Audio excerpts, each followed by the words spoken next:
5 septembre 2022 est jour de rentrée sur l'ensemble du triangle national au Cameroun. L'heure est au dernier réglage dans les familles et autres établissements scolaires. Parmi les difficultés rencontrées en cette période, la question de transport scolaire. Quand on est dans les grandes villes, c'est véritablement un casse-tête, même dans les régions, même si la situation n'est pas alarmante comme dans les métropoles. Et un problème que les parents devraient résoudre, et ça fait partie de la problématique du débrief de l'actualité de ce jour. Mesdames, Messieurs, c'est toujours un plaisir de vous retrouver. Bonsoir.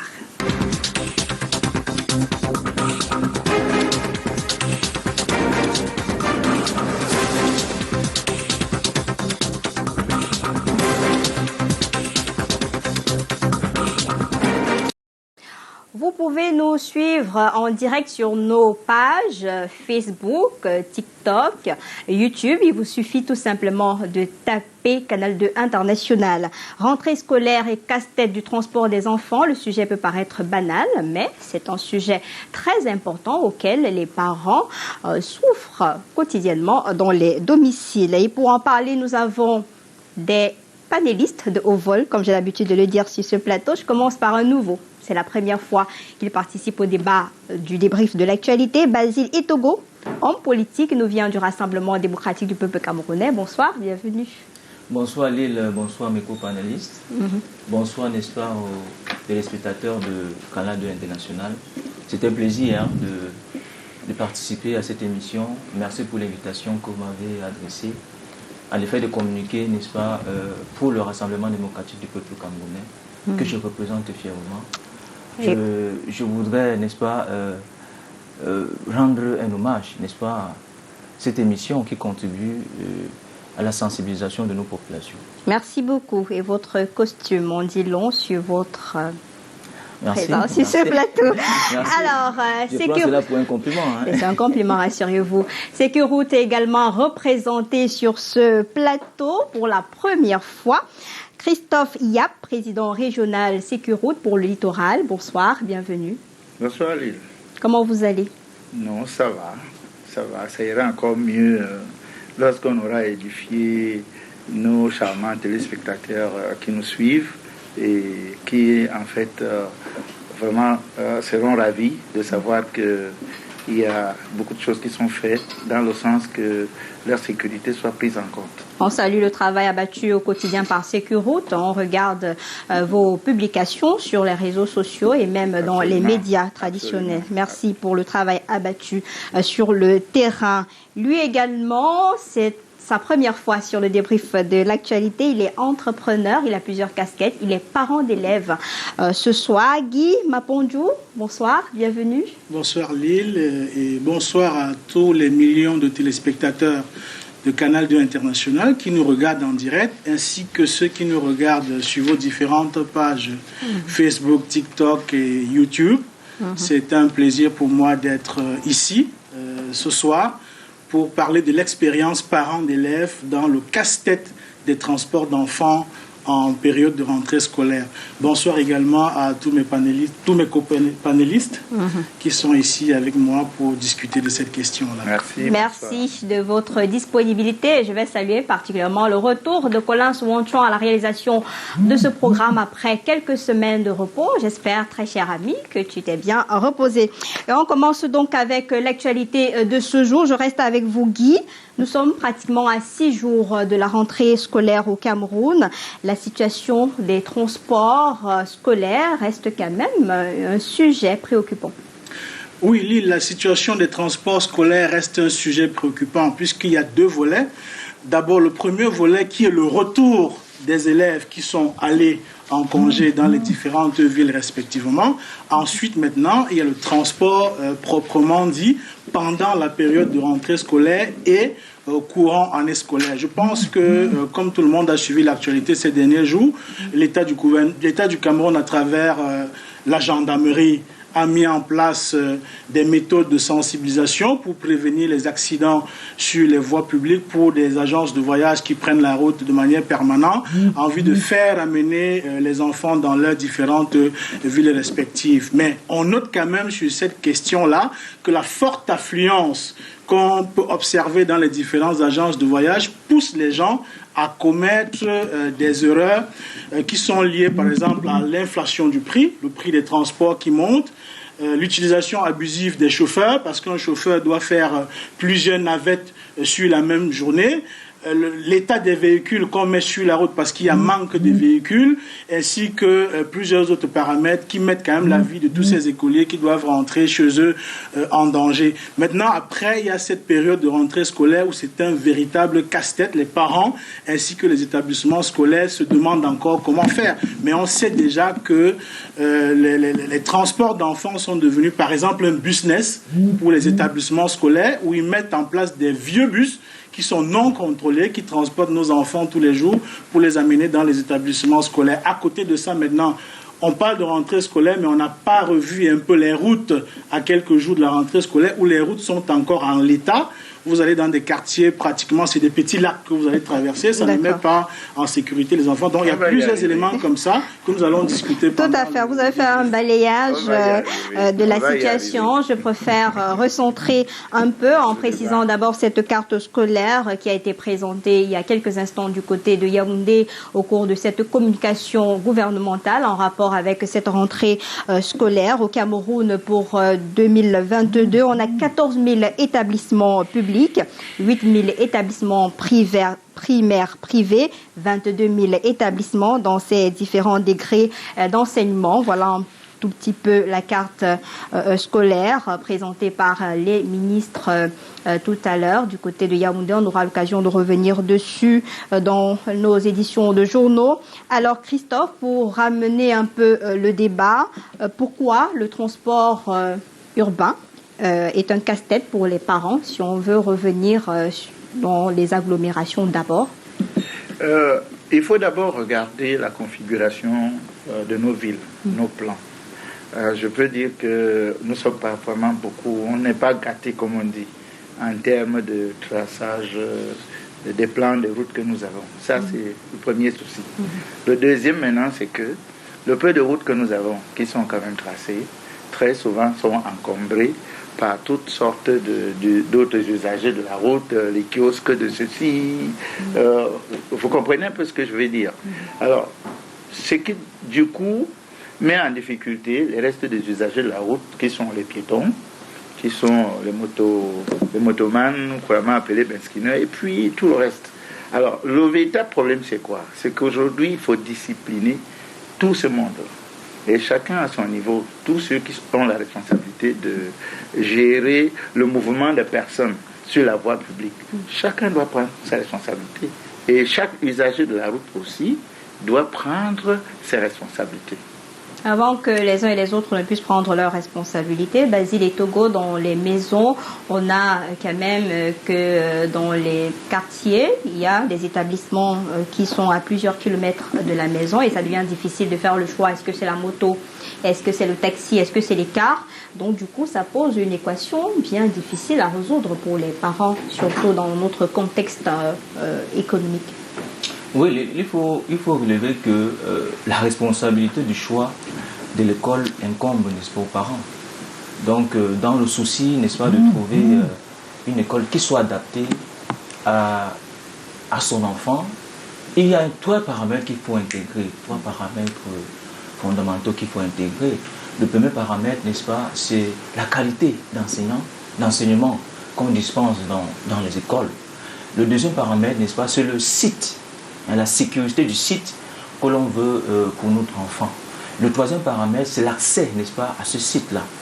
Donc, ces trois paramètres-là doivent être pris en compte, n'est-ce pas, afin de contribuer efficacement à la réussite de nos enfants. Et par ailleurs, vous allez vous rendre compte que le gouvernement de la République a pris, n'est-ce pas, ces paramètres-là en considération, en faisant de telle sorte qu'on a rapproché, n'est-ce pas, l'école, n'est-ce pas, des populations. Et l'élément que vous avez cité tout à l'heure, où on avait des écoles qui qui étaient à des kilomètres, ça n'existait plus. Ce sont des éléments qu'il y avait dans les années 70. Aujourd'hui, pratiquement, dans tous les quartiers, vous allez voir, et c'est ce qu'un lycée, vous allez voir une école primaire. Et je prends le cas du quartier Bonamoussadi, que je maîtrise parfaitement. Vous allez vous rendre compte qu'il y a le lycée de Makepe, vers le Rond-Poulain, et un peu plus loin, il y a le lycée de Wakano. C'est pratiquement à quelques jeux de pierre de là. Donc vous voyez avec cela que lorsque nous avons posé cela, ça prouve à suffisance que les problèmes de transport ne se posent plus dans le cas échéant. Ça veut dire que c'est une thématique qui ne devrait même pas être débattue parce que il y a ces dispositions que le gouvernement a prises.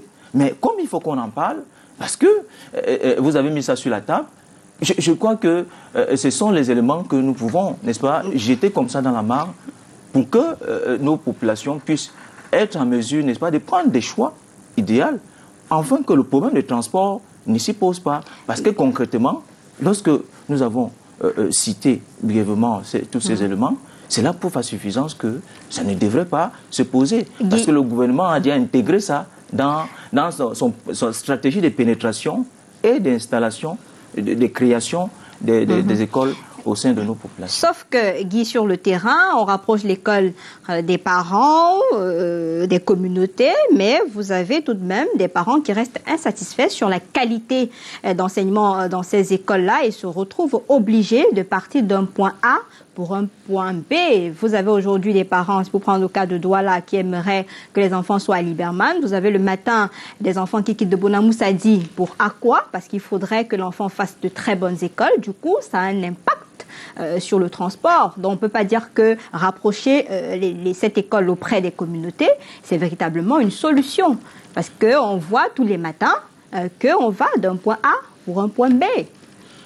Je suis d'accord avec vous. Rapprocher l'établissement de la population n'est pas forcément la solution qui peut pallier aux questions de transport. Vous savez, on a rapproché des CES, par exemple, près des populations, mais dans ce CES-là, c'est par exemple la 6e seulement qui fonctionne. Les autres sont obligés d'aller dans un autre CES ou un lycée qui est un peu plus loin que le CES affecté dans sa circonscription de résidence. Ça, c'est le premier point. Le deuxième point, vous avez également des écoles, comme vous avez dit, qui ne correspondent pas aux besoins en éducation des parents, qui ont opté peut-être pour des filières, par exemple, en matière de l'enseignement technique, où l'enseignement technique n'est pas aussi grand et dispersé comme l'enseignement général. Donc, vous avez des parents, comme vous avez dit, Liberman, et ailleurs, par exemple, les communes s'organisent pour créer des lignes de transport d'élèves, d'écoliers et d'étudiants. La commune achète des bus, par exemple, et crée une ligne où des parents viennent prendre des cartes d'abonnement pour que leurs enfants puissent prendre ces moyens de transport en commun, qu'ils s'asseyent confortablement pour pouvoir rejoindre leur établissement respectif. Donc moi, je pense que la question du transport d'enfants en période scolaire ou en rentrée scolaire se pose effectivement. Aussi bien sur la sécurité des enfants, sur le confort. Vous avez des enfants qui se lèvent par exemple à 5 heures du matin, 4 heures. Ils doivent attendre jusqu'à 6 heures pour trouver un taxi qui leur amène à l'école. Et ça, c'est en aller-retour.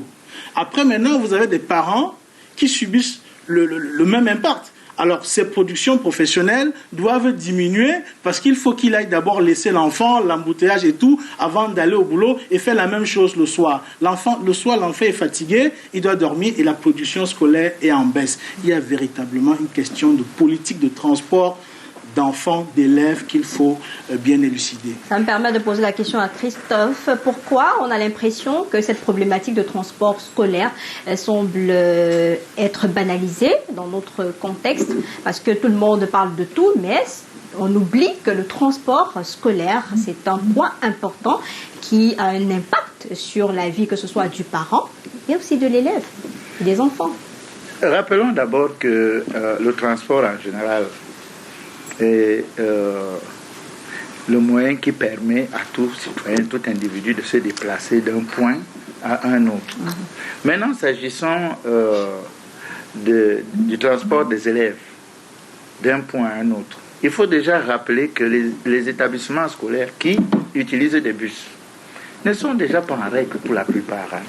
Parce que transporter des enfants, moi je suis ici par rapport à la sécurité routière. Donc le débat qui va un peu être plus politique, moi je ne vais pas le faire. Non, on n'est pas dans la politique, voilà, ici moi, on est vraiment sur le point technique. Tout à fait, bien. allez-y. Donc Vraiment, moi je vais dire ceci, il faut déjà réglementer même le transport des enfants au niveau des établissements scolaires.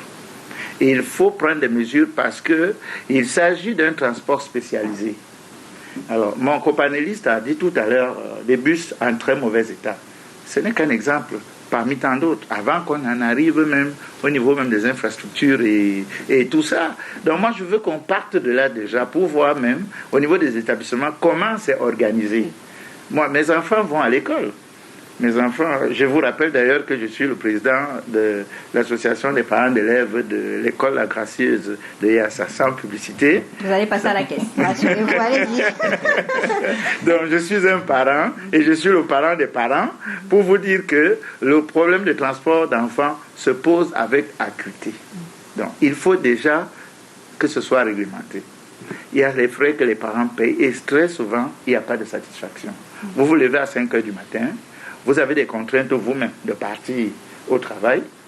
Vous attendez le car arrive à une heure indue, peut-être parce que le car a eu une panne, le car a eu un souci, le car a eu ceci. Donc moi, je ne veux pas qu'on soit déjà en train de regarder plutôt un autre aspect de la fête. Moi, c'est l'aspect pratique. Ça doit être organisé. Maintenant, la sécurité des enfants même dans les bus.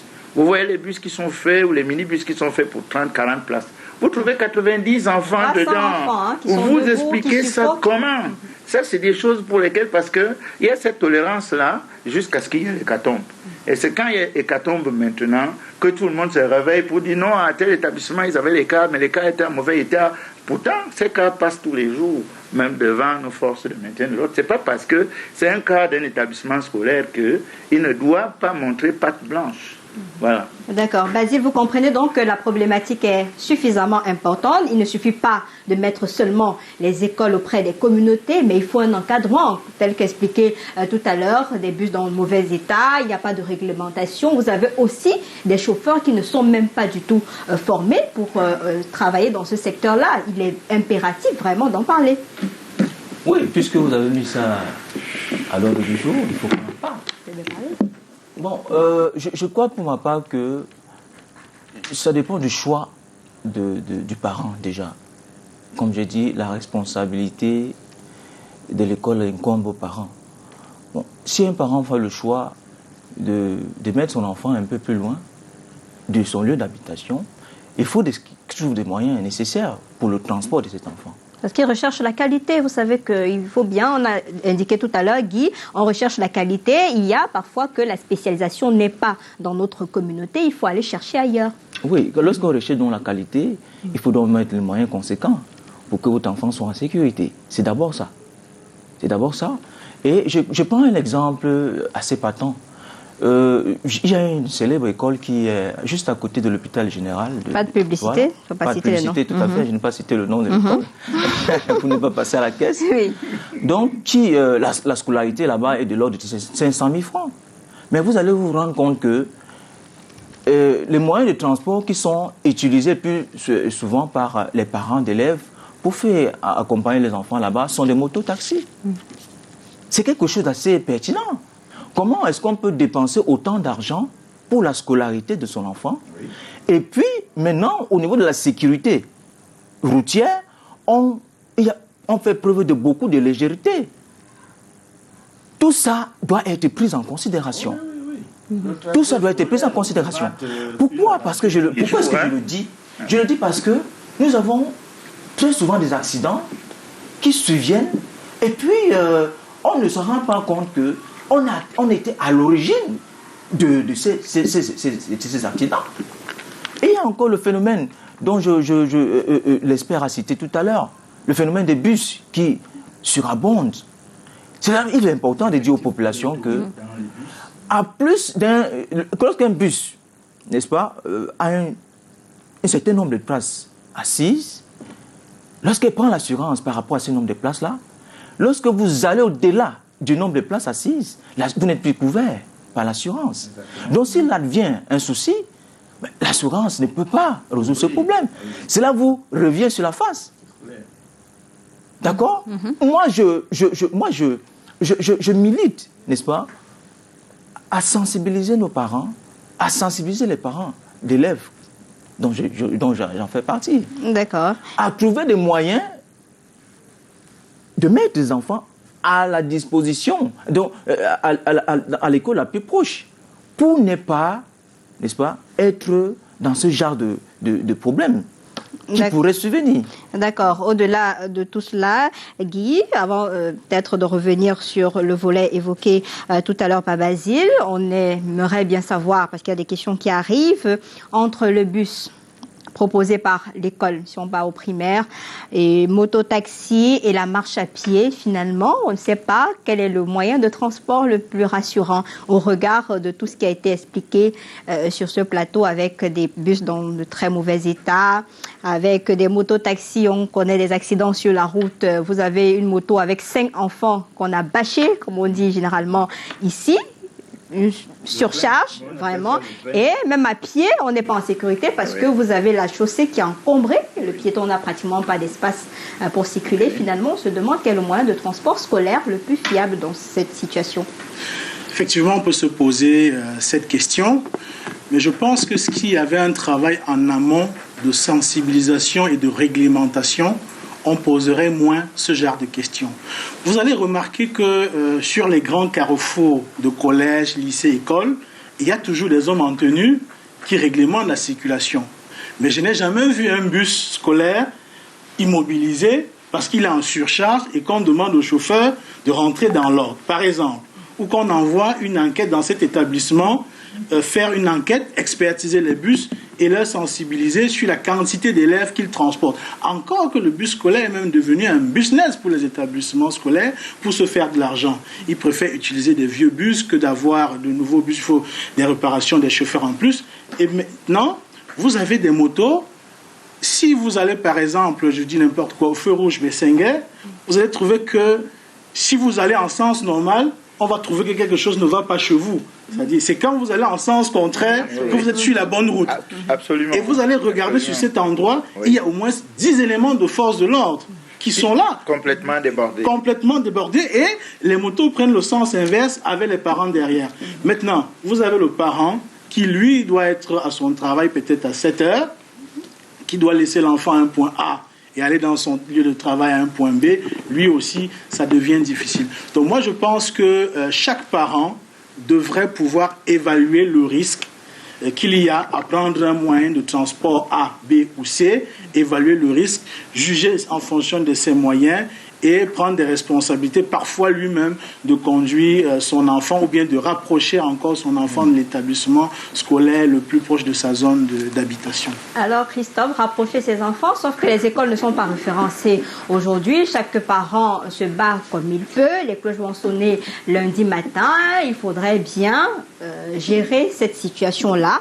Vous, en tant qu'expert, c'est quoi le privé, le public en termes de transport, porter soi-même son enfant si on a un véhicule, ou alors prendre soi-même un taxi si on a les moyens, ou alors trouver d'autres astuces. Vous, en tant qu'expert, vous privilégiez quoi en cette période-ci? Très, très bonne question, madame. Pour aller à l'école, il faut déjà être en sécurité. Et il faut arriver à l'école, faire l'école et rentrer à la maison. Sain et sauf. Voilà. Donc, voici la problématique. Alors, vous pensez que le parent qui choisit d'aller inscrire son enfant à 10 km de lui, il ne rend pas service à son enfant. Il y a aussi ce souci que les établissements aujourd'hui font de la promotion. Chacun dit 90% de réussite, 95%. Il y en a qui parlent même de 100%. Bon, tout ça attire les parents. Ce qui fait que vous avez une école à proximité de vous, mais vous dites, le résultat était de 75%, alors que de l'autre côté, à 5-10 km, ils sont à 100%. Or, on oublie une chose, c'est que si l'enfant ne se met pas au travail, quel que soit le plus bel établissement où vous allez l'inscrire, il ne pourra pas s'en sortir. Donc moi je pense qu'il faut dire aux parents d'arrêter. Moi je trouve ça comme un fantasme. Le fils de tel est dans tel établissement. Les parents imitent les autres parents. Voilà, les parents imitent les voisins. Voilà, il faut arrêter ça. Mais si dans sa communauté, on n'a pas la filière indiquée pour un enfant, qu'est-ce qu'on fait? On est obligé d'aller chercher... On a cet avantage qu'aujourd'hui, dans une ville comme Douala, dans presque chaque arrondissement, le gouvernement a permis qu'on ait des établissements qui ont presque toutes les filières. Ça, je peux vous le dire... sans être un expert de... On prend le cas de Douala peut-être, mais les autres agglomérations qui... Bon, il y a moins de risques aussi dans les... Qu'est-ce qu'on fait? Nous parlons de la ville de Douala, n'est-ce pas? Alors moi, je parle du cas de la ville de Douala. Il faut que les parents sachent que laisser les enfants aller fréquenter à de longues distances n'est pas un avantage pour eux. Ça, c'est d'office reconnu. Deuxième point maintenant, il faut que les parents sachent que le meilleur outil de la sécurité routière, c'est le cerveau. Donc, quand je parle du cerveau, ça veut dire qu'il faut outiller les enfants dès la maison à avoir un comportement responsable sur la voie publique. Il y a des enfants qui ont des gadgets. Tu vois, un enfant, il marche, il a un gadget. Oui, son téléphone. Alors, il a son téléphone, il a toutes sortes de choses qui le distraient. La route n'est pas un lieu de jeu. Surtout qu'on en rencontre des usagers de toutes sortes. Le danger est imminent et permanent. Donc, il faut ramener les parents à comprendre que c'est eux qui sont les premiers éducateurs, c'est eux les premiers responsables de la sécurité de leurs enfants, à partir du fait qu'ils éduquent les enfants à faire attention lorsqu'ils sont sur la voie publique. D'accord. Alors, Basile, pourquoi, avec toutes les problématiques ou le diagnostic fait sur le terrain, on ne privilégie pas le transport en commun? Ça faciliterait les choses, c'est-à-dire qu'avoir une meilleure politique de transport en commun, un peu comme c'est le cas dans d'autres pays. Vous savez, le problème du transport en commun, je crois que c'est un élément qui devrait en principe relever du privé. Ce sont les opérateurs privés qui devraient, n'est-ce pas, disposer d'une entreprise. L'entreprise actuelle, je pense que, dont je ne voulais pas citer le nom ici, cela relève du privé. Parce que l'État n'a plus vocation à financer, l'État met juste des mécanismes. Mais on peut gérer une politique de transport en commun où on sait qu'au point A, il y a un ramassage, pour un point B, ça permet quand même de gérer un certain nombre de choses et de limiter les risques. C'est ça. Si on revient donc dans le cadre de la ville de Douala, qui est, comme je vous ai dit, pratiquement un labyrinthe, un très grand labyrinthe.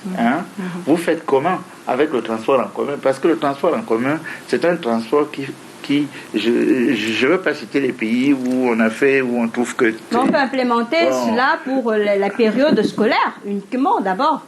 Attendez, et les autres usagers font comment? C'est-à-dire qu'on empêche, on va dire, une catégorie d'usagers de telle heure à telle heure qui ne se mettront pas dans la circulation parce qu'on va privilégier les enfants. Je ne sais pas. Vous voulez qu'on trouve quelle solution?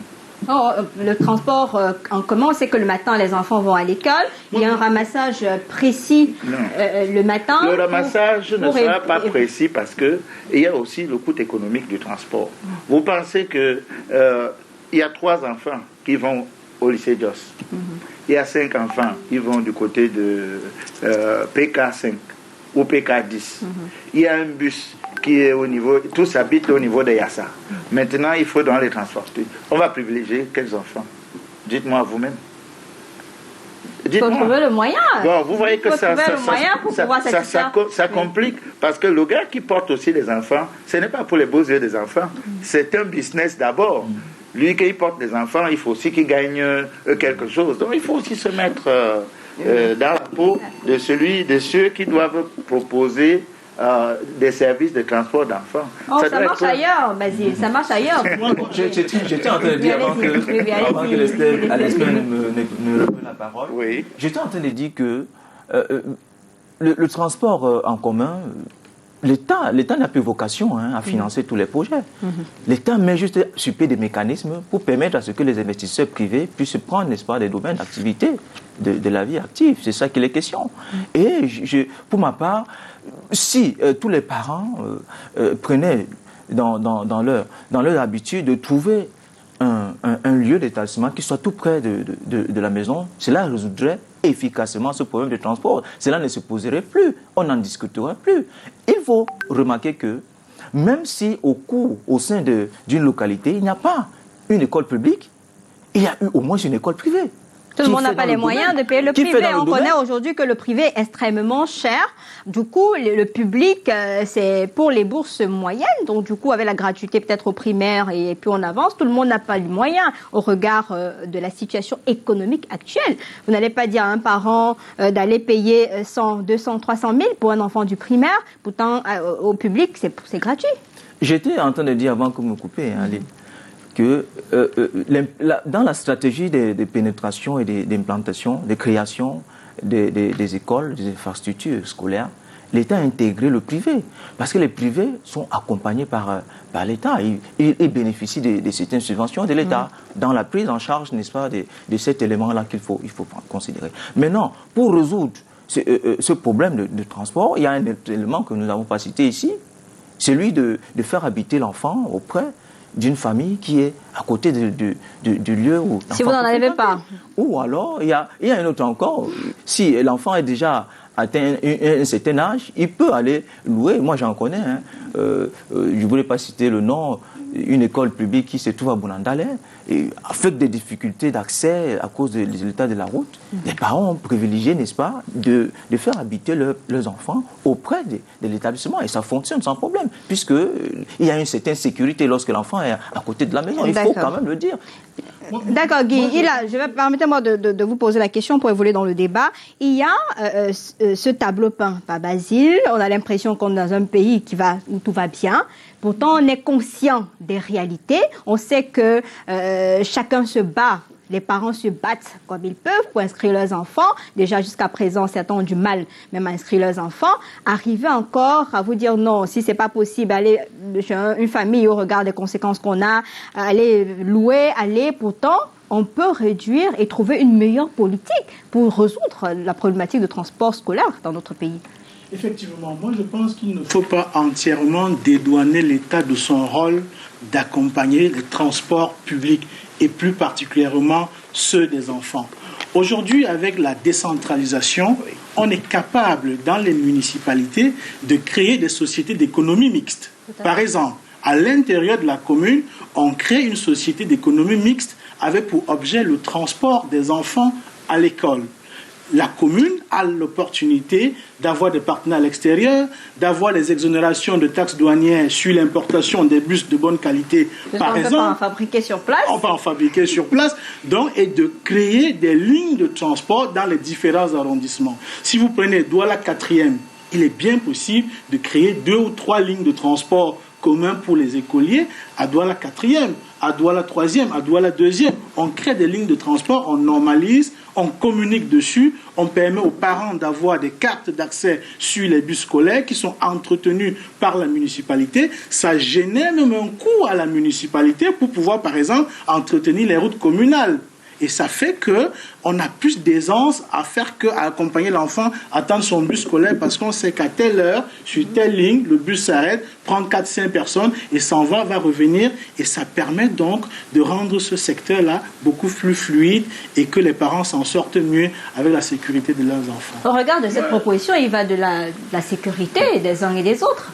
Au regard, puisqu'on est conscient, puisque je rappelle toujours, on est conscient de ce qu'on vit actuellement. On ne va pas faire sur ce plateau comme si tout allait bien. Pourtant, on sait que ce n'est pas évident, mais il faut trouver des alternatives pour permettre, un peu comme une proposition de son malheur de la décentralisation, essayer de libérer un peu au niveau des communes pour permettre aux uns aux autres de faciliter le transport scolaire. Je suis tout à fait d'accord avec vous, mais moi je ne rêve pas. Je vais vous dire, les heures entre 6h, entre 5h30, 6h, 6h30 et 7h30 du matin sont des heures de grande circulation. En période de rentrée. Oui. Imaginez-vous, même si vous vous levez à 4h du matin, vous serez confronté à ce problème de circulation et des problèmes d'embouteillage, sempiternel problème d'embouteillage.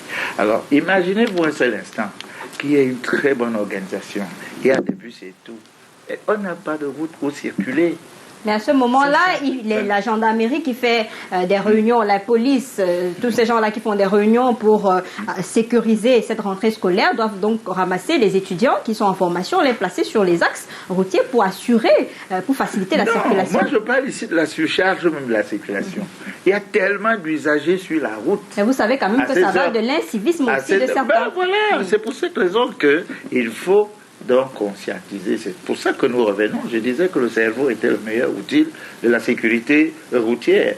Il faut conscientiser. Tout le monde est donc responsable. Il faut donc que nos mototaximans que vous retrouvez sur les carrefours, ils sont stationnés n'importe comment. Les taximans, aujourd'hui, on ne reconnaît plus si c'est la couleur jaune ou c'est pas la couleur jaune. Tout le monde est dans la circulation et les autres usagers, ça ne facilite pas les choses. Je voudrais bien qu'on ait des initiatives communes comme ça pour pouvoir apporter des solutions, mais il ne faut pas créer des solutions qui créent de nouveaux problèmes. Non, au-delà de ça, c'est un problème d'organisation, Basile.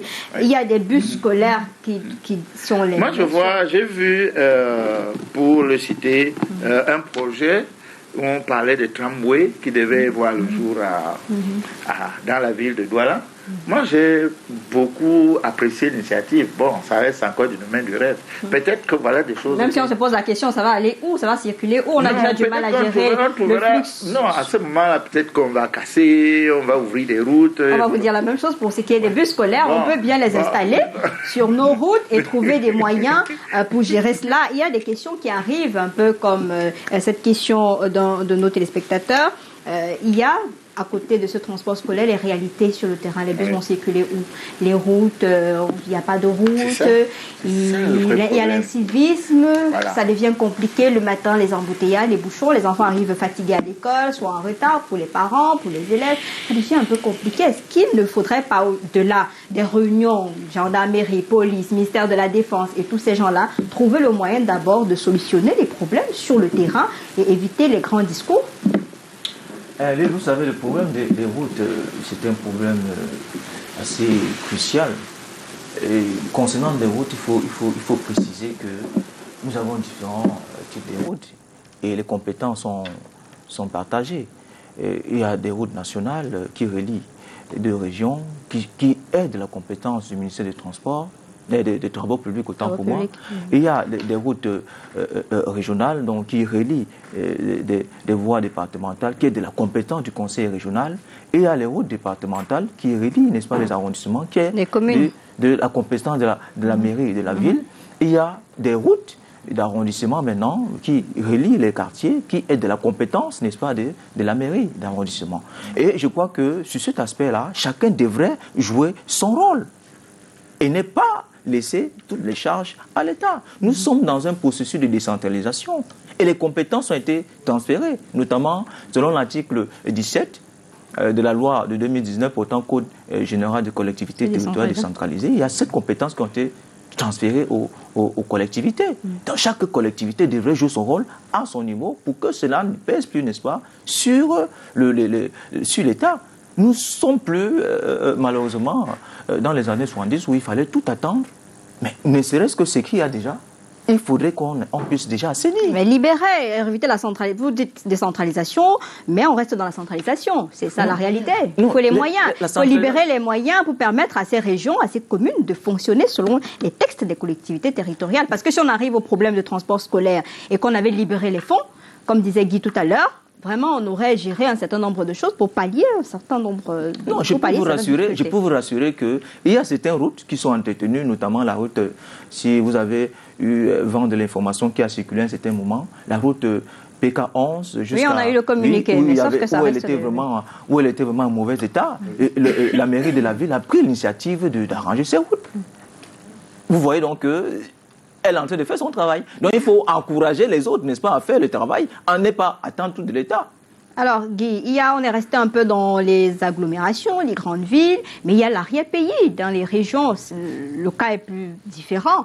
C'est-à-dire que là-bas, c'est vrai que c'est moins compliqué, mais c'est toujours un problème. C'est pas moins compliqué. Hier, je suis un fidèle téléspectateur de Canal 2 International. Vous avez diffusé un reportage dans un village dans le sud Cameroun. Où pour qu'une moto même traverse, il vous a clairement dit qu'il fait souvent des semaines et des mois sans voir une voiture. Donc, même la moto, à elle-même, elle est déjà en difficulté. Alors, on a créé des CES, on a créé des lycées techniques, on a créé des écoles. Comment ils font pour arriver dans ces écoles? Parce qu'on va dire, l'enfant va marcher à pied, à l'époque, on va marcher à pied. Il faut qu'il marche aussi un peu à pied. Pour Ebonnet à pied en prenant des raccourcis, Ndougué village, et puis jusqu'à Ebonnet. Donc, on s'est levé à 5 heures du matin. Pour aller à l'école. Hein. Voilà. Mais aujourd'hui, ce n'est pas le cas. Les enfants... Ils sont peut-être plus fragiles, mangent des biens haricots bouillis tout le temps. On a créé un environnement qui a fragilisé l'exercice physique chez l'enfant. Il ne peut plus faire ces longues distances à pied. Donc moi également, je pense que même dans l'arrière-pays, il y a des problèmes de transport qui se posent. Et comme disait l'expert tout à l'heure, dans l'arrière-pays, vous verrez carrément des motos-trains qui cumulent 7 à 8 enfants sur une même moto.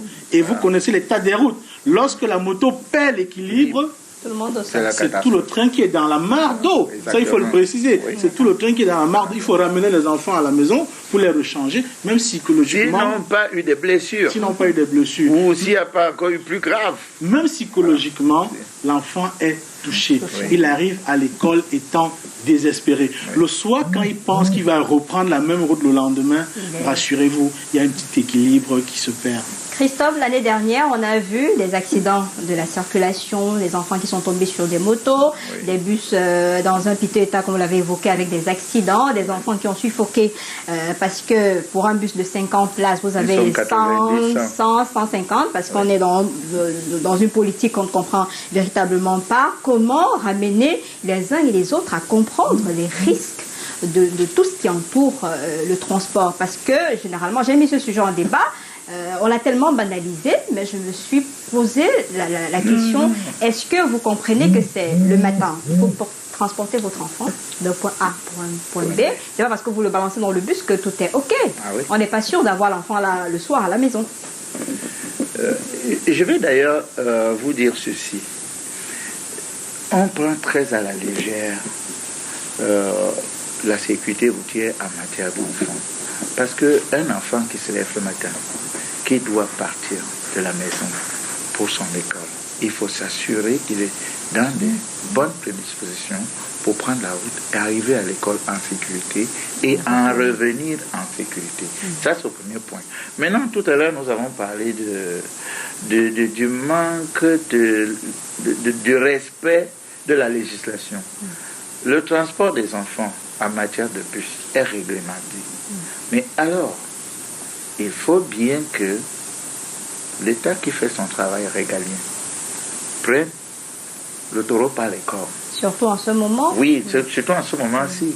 Les bus qui doivent transporter 30-40 enfants, parce que les places y sont dédiées, ces bus doivent avoir des ceintures de sécurité. Moi, je vais vous dire, si je vous fais un petit calcul, 1 kilogramme lancé à 100 km/h pèse 100 kg. Alors, vous imaginez un enfant qui est assis et il y a un freinage brusque. Soit il passe au-dessus des autres enfants, soit il passe par la fenêtre. Vous ne pouvez pas imaginer ce que ça va représenter. Ça, c'est le premier problème. Maintenant, l'état même des systèmes de freinage, de ces bus, l'état même du conducteur et tout. Moi, vous voyez souvent des conducteurs dans un état incroyable, vous avez du mal. À un moment où vous dites, non, chauffeur, partez, je vais raccompagner moi-même mon enfant à l'école, parce que son état... moi, je pense que vous-même, les médias, vous devriez souvent faire des reportages. Je ne dis pas peut-être espionner un peu les établissements, mais c'est aussi un peu votre travail au quotidien. Vous devriez, vous faites un plan sur ce problème.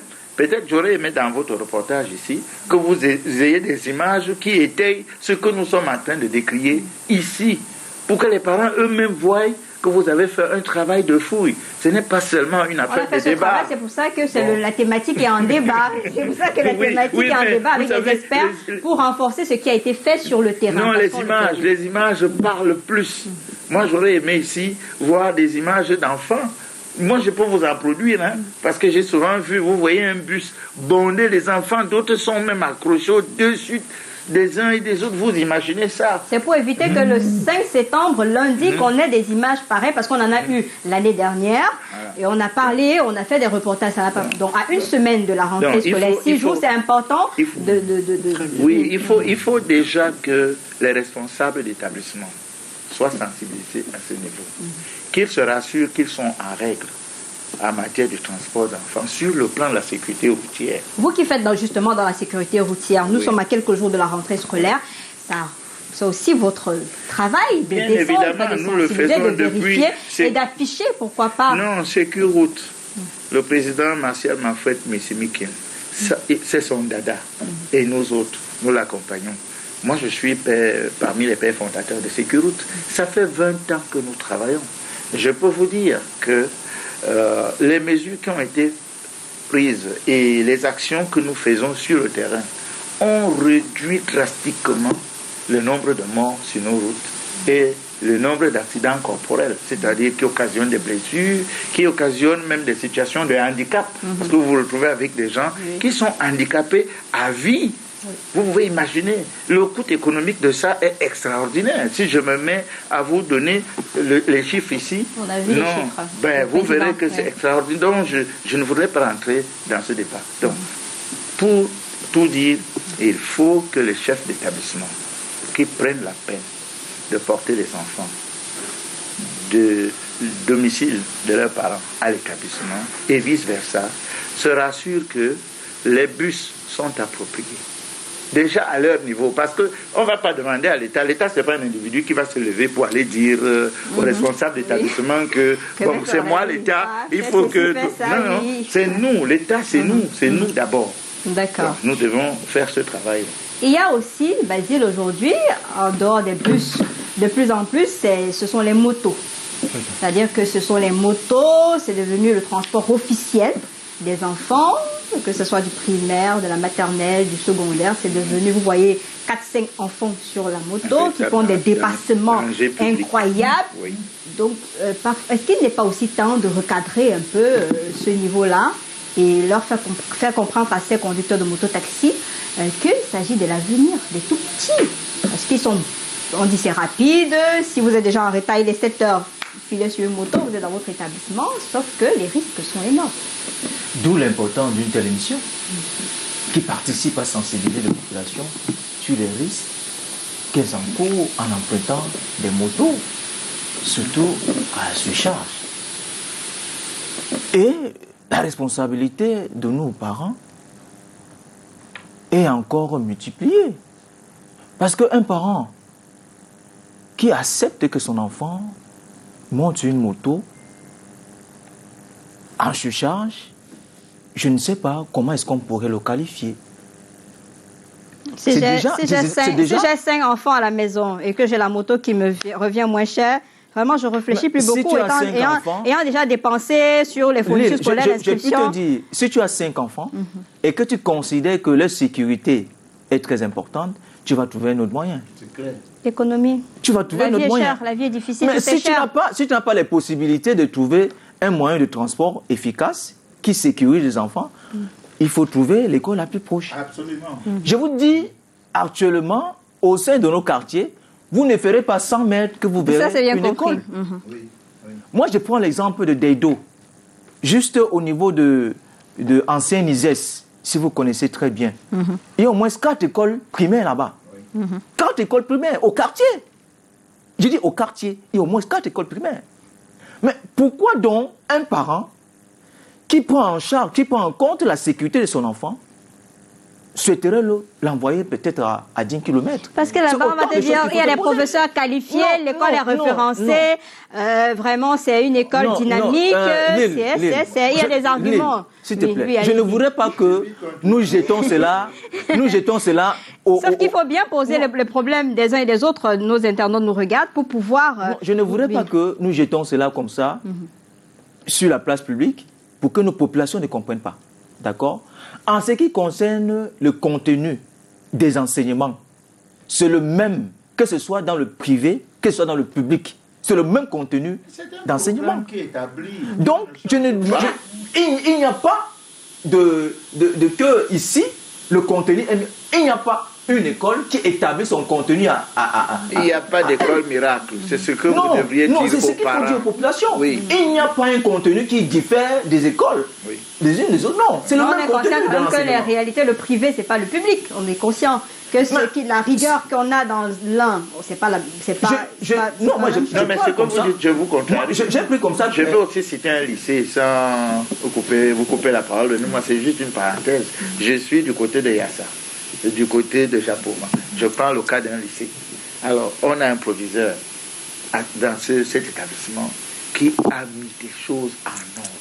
À ça, je peux vous dire. Oui, c'est un exemple parmi tant d'autres. On va vous dire que c'est un exemple qui ne répond pas aux besoins de tout le Cameroun ou bien de la demande sur le terrain. On va vous le répondre ça, puisqu'on a vu des reportages. Où il faut déjà qu'il y ait des exemples qui fassent tache d'huile. Pour qu'on puisse s'en inspirer, je crois. Parce que quand vous dites les établissements publics, c'est comme si c'était tous les établissements publics. Je voudrais mettre un peu de l'eau dans votre vin. D'accord. Alors, Guy, sur le terrain, l'heure est à la rentrée scolaire. Comment donc rassurer les uns et les autres? Nous sommes à 6 jours exactement. Il y a eu des réunions, il y a eu les rentrées pédagogiques et tout. Est-ce qu'il n'est pas temps de penser aussi à un système d'éducation des personnes qui sont censées conduire les enfants à l'école, c'est-à-dire que c'est dans les établissements, si vous êtes chauffeur, il y a à moins quelques semaines de la rentrée un recyclage, conducteur de moto qui est un recyclage, comment conduire en période de rentrée scolaire pour sécuriser les enfants? C'est une question très importante parce que la question de la sensibilisation et de l'éducation manque beaucoup au niveau de la chaîne. Tout à l'heure, on a parlé de rapprocher l'école de l'écolier. Et il faut également, c'est une question, la fiabilité de ces écoles qui sont rapprochées. Parfois, vous inscrivez l'enfant et une semaine après, on vous dit que cette école est fermée parce qu'elle n'est pas légale. Pourtant, vous vous êtes dit... clandestin. Non, on ne le connaît pas tout le temps. Parce que parfois, vous avez un établissement là qui a fonctionné pendant 5 ans. C'est après la 6e année qu'on vient vous dire que cette école, c'est une école clandestine. Et on ferme toujours à moins 4-5 jours de la rentrée. Oui. Et donc, parce qu'on a rapproché l'école de vous, est-ce qu'il faut absolument inscrire l'enfant là-bas? Moi, je pense qu'il faut parfois se poser toutes ces questions avant d'inscrire ces enfants dans ces différentes écoles qui pilulent partout. Ce n'est pas parce que c'est très proche que c'est légal. Donc, revenons à votre question, je pense qu'il faut véritablement mettre en place un programme d'éducation des acteurs qui interviennent dans la chaîne de transport d'enfants de la maison vers les écoles. On peut par exemple organiser des recyclages, par exemple, c'est ce que Sécurité fait souvent, organiser des campagnes de recyclage des conducteurs, les sensibiliser sur l'importance du fait qu'ils ont les enfants derrière leur moto, sur l'importance de savoir qu'ils ont des enfants dans un bus scolaire et qu'à tout moment, il peut subvenir un drame qui met plusieurs familles dans les difficultés, de l'importance des responsables d'établissements scolaires de savoir que le transport des enfants n'est pas un business.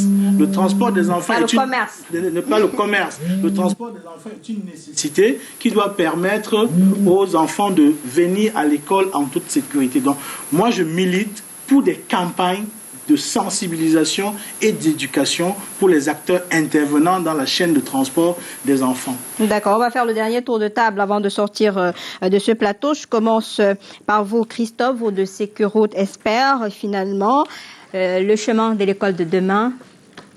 Le chemin de l'école de demain se veut rassurant parce que toutes les mesures qui sont prises déjà au niveau du ministère des Transports, on a vu déjà dans les bus les systèmes de caméras embarquées qui permettent de voir le comportement des chauffeurs et tout. Et ça, je pense qu'il ne faudrait pas faire de la résistance à ce genre d'initiatives. Au contraire, elles sont très, très, très louables parce qu'elles permettent de réduire. L'objectif, c'est d'atteindre le taux zéro accident. C'est l'objectif que tout le monde, à son niveau, doit se fixer. Ça, c'est le premier point.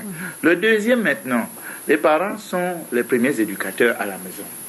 C'est eux qui doivent déjà commencer à faire comprendre aux enfants quelles sont les mesures à prendre quand il faut traverser la route. Très souvent, vous voyez un enfant, il regarde comme ça et après, il traverse en courant. Quand il voit un véhicule, il se met à courir. Il se met à courir. Ça, ce sont vraiment des comportements à risque, à très haut risque. 2, 3, nous avons parlé des motos. Les motos, en réalité, selon la législation, puisque ça a été adopté dans la société, c'est un outil de transport adopté, puisqu'on a vu les syndicats qui existent, si les syndicats de motos existent et tout, ça veut dire que c'est un métier qu'on essaye de réglementer. Oui, le chef de l'État l'a d'ailleurs dit, ça veut dire que c'est validé comme métier. C'est ses amis, comme moi je dis souvent, les deux roues. D'accord. Bon, alors, si les deux roues ont pignon sur rue, il faut aussi que ce soit pour leur propre sécurité, parce qu'eux-mêmes sont en danger. Quand il y a un accident, il n'y a pas que le passager qu'on a transporté qui se retrouve en difficulté. Tout le monde est en difficulté très souvent. Donc, je veux dire très rapidement qu'il faut que les motos soient sensibilisées, les motomans soient sensibilisés pour ne pas porter plus de 2 enfants. Et de 2, il y a des casques pour enfants. Il y a des casques pour moto. Ça réduit quand même les risques de blessures et tout. Ça amortit le choc, comme on dit généralement. Voilà tant de choses. D'accord. Merci beaucoup. Alors Guy, il y a eu une communication gouvernementale sur la rentrée scolaire il y a quelques instants du côté de Yaoundé. On a parlé de tout, sauf de la sécurité de ces enfants-là en termes de transport scolaire. Est-ce qu'il n'est pas temps qu'on arrête un peu de banaliser un certain nombre de sujets pour permettre de tout englober pour faciliter un certain nombre de choses? Parfois, on a l'impression que le gouvernement s'intéresse à ce qui peut soulever les foules ou à ce qui peut créer de l'émulation. Donc, du coup, des questions comme ça, vous l'avez dit à l'entame de cette émission, sont souvent banalisées. Et certains gens pensent même que l'État ne devrait pas intervenir. Et quand il y a un drame, quand vous dites, bon, les ministres sont où pour intervenir? Voilà. Certains l'ont dit tout à l'heure, l'État n'a pas vocation à s'intéresser à des sujets comme ça, on ne doit pas les subventionner, etc. Moi, je pense que c'est une question très importante, comme l'a souligné l'expert. L'État, la communauté, les mairies, les associations de parents, les associations de transporteurs, toutes ces communautés doivent se mobiliser pour faire de la question du transport de l'enfant une question préoccupante et intéressante. Et réfléchir ensemble quelles sont les voies et moyens pour améliorer ce système-là, créer de la sécurité et faire que nos enfants fréquentent dans de très bonnes conditions, qu'ils rentrent étant en forme, qu'ils aillent à l'école étant motivés et pour que la production intellectuelle soit plus bonne. Et même pour les parents, pour que la production professionnelle soit également bonne. Parce qu'on le sait, lorsque vous allez accompagner l'enfant, vous pensez qu'il va le ramener le soir, vous arrivez au travail, la production commence à baisser. Voilà. Il y a le stress permanent. Il faut que tout le monde se mobilise. Même le ministère du Commerce, par exemple, vous avez constaté l'inflation du transport monte en période de rentrée scolaire. Une moto qui faisait un trajet de 150, il passe à 250 directement. Avec les taxis, c'est la même chose. Donc il faut que tous les acteurs se mobilisent autour d'un projet commun qui est celui du transport des élèves de la maison ou des points de ramassage vers l'établissement en aller et retour. Basile, école de demain sans danger pour le transport scolaire, en quelques mots, peut sortir. C'est la préoccupation du gouvernement. J'en veux pour preuve les différentes réunions dont le gouvernement établit souvent avec les leaders syndicaux du transport pour désamorcer, n'est-ce pas, toutes les questions qui pourraient être liées à la sécurité routière. Le gouvernement le fait au quotidien. Et vous savez que le transport est tributaire de l'obtention du permis de conduire, c'est tributaire de l'obtention de la visite technique, c'est tributaire de l'obtention, n'est-ce pas, d'une certaine garantie au niveau Et votre dernier mot? Et mon dernier mot, c'est que je voudrais que les communautés, les collectivités territoriales participent plus, n'est-ce pas, à résoudre efficacement ce problème, puisqu'ils sont au cœur de l'action au sein des populations. Merci Basile Etogo, homme politique du Rassemblement démocratique du peuple camerounais. Ça a été un plaisir de vous avoir sur ce plateau. Christophe Yaf, président régional Sécurroute et Littoral. Ça a été un plaisir. Merci pour votre expérience sur ce plateau. Guy Maponjou, entrepreneur, parent d'élèves. On vous a vu d'ailleurs dans le journal du Canal 2 International hier pour d'autres questions économiques. Merci de votre disponibilité. On va continuer de parler de la rentrée scolaire sur les antennes de Canal 2 International, notamment avec cette sortie des membres du gouvernement. Ce sera peut-être demain avec Janice Kamga, la belle, qui sera là en direct de Yaoundé pour évoquer d'autres sujets d'intérêt commun. Je vous reviens jeudi prochain avec une autre thématique, toujours sur la rentrée scolaire. Merci à toute l'équipe qui s'est mobilisée pour la réalisation de ce programme. Jean qui est juste à la caméra, Colin Souan-Chouan, Brice à la diffusion. Merci à toute l'équipe technique. Juste derrière moi, vous avez rendez-vous avec l'homme du 19h50, Alain Kanga. Passez d'excellents moments sur Canal 2 International. Bonsoir.